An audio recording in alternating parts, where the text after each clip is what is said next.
Nashville could owe the federal government hundreds of thousands of dollars used after the 2010 floods. News Channel 5's Matthew Torres reports city leaders are accused of not following guidelines.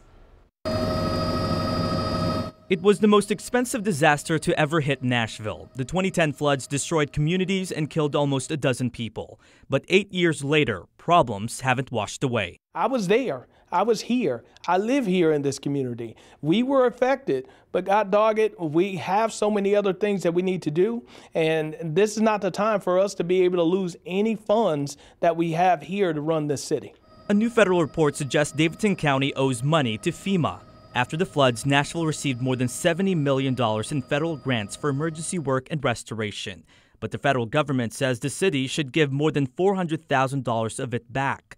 Nearly $11,000 were in duplicate project costs. But the rest, the report says, didn't have adequate documentation to support the charges to contract repairs and cleanup. It's basically clerical errors that are in place and things that we should be able to handle. Metro Council member DeCosta Hastings says the flood still has effects on his community. He has plenty of questions that could be hard getting answers to. A lot of those people that were around running the metropolitan government during that time are not here now. So it's going to be very difficult to get some of those answers. FEMA is also being blamed for not properly supervising how the grants were used. Therefore, the city reportedly didn't follow proper guidelines. It certainly is a bit disappointing.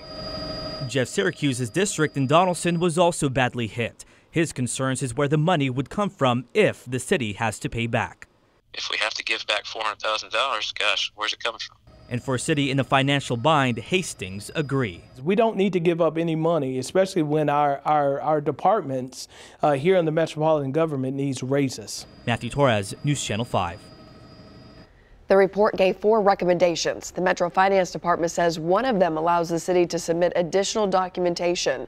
FEMA also responded saying it will follow recommendations to monitor Nashville is in compliance.